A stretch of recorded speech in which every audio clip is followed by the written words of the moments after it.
We're going to start our problem with a triangle which has two acute angles of 80 degrees and 20 degrees.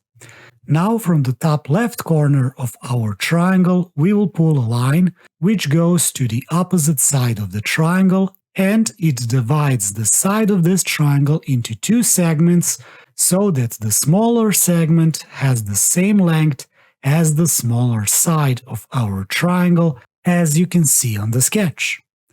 Now the question is, can we somehow calculate the angle in between this line and the side of our triangle? This question was presented to me by one of my subscribers, Joshua, and he also sent me his ingenious solution, which I'm going to share with you in this video, and I'm going to share with you my take on this problem as well. But before we get to that, you can pause this video right now if you want to try this problem for yourself and then come back and check the solution.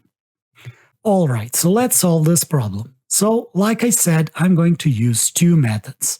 So the first method is going to be this ingenious outside the box method. So we're going to start by labeling all the vertices of our triangle as A, B, and C, and I'm going to label the intersection point as D. This is going to be super important for better understanding later on. Next, let's calculate the remaining angle at the point C of the triangle ABC. Since we know that the sum of all interior angles inside any triangle is 180 degrees, we can just substitute our values and we can work through this to get that the angle at the point C of this triangle must be an 80-degree angle. This leads us to conclude that the triangle ABC is actually an isosceles triangle, and this is also going to be a super useful fact later on. Now, let me show you the first part of this ingenious method. We will construct an equilateral triangle using the side CB of our triangle ABC, and if we do this, we will get the following.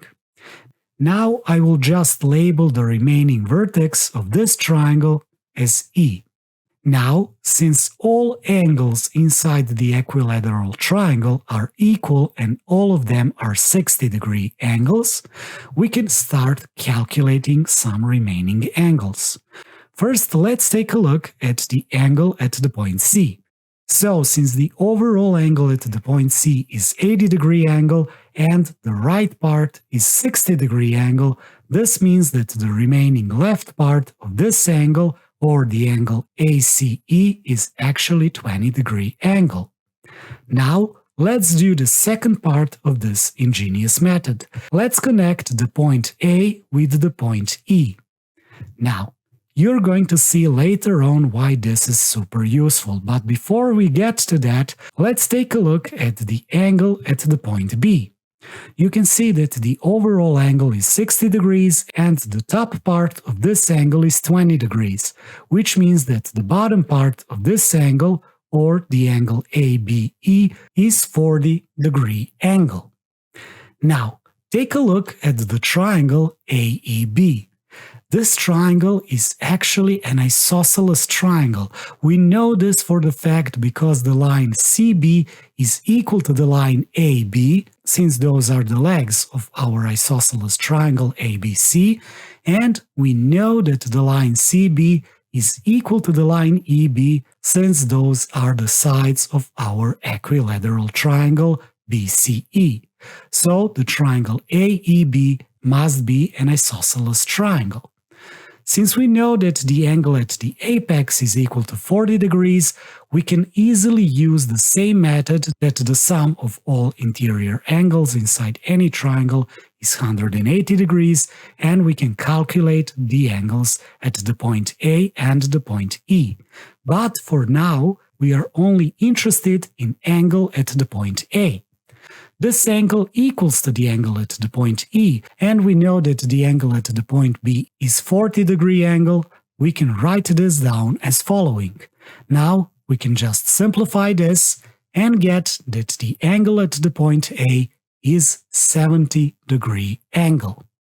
Alright, so now let's clear our image a little bit.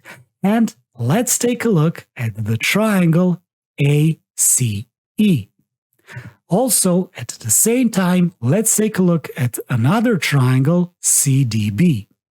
So, you can probably notice that the side AC is equal to the side DB, since this is the condition of our problem. Next, you will notice that they have two of the same acute angles of 20 degrees, and also the side CB is equal to the side CE, since those two sides are the sides of our big equilateral triangle. This means, by using side angle side, that those two triangles are actually congruent. Now, we know that the overall angle at the point A consists out of angles of 80 degrees and 70 degrees, which means that this angle must be a 150-degree angle. But since those two triangles are congruent, this means that the angle at the point D of the triangle CDB is also 150 degrees.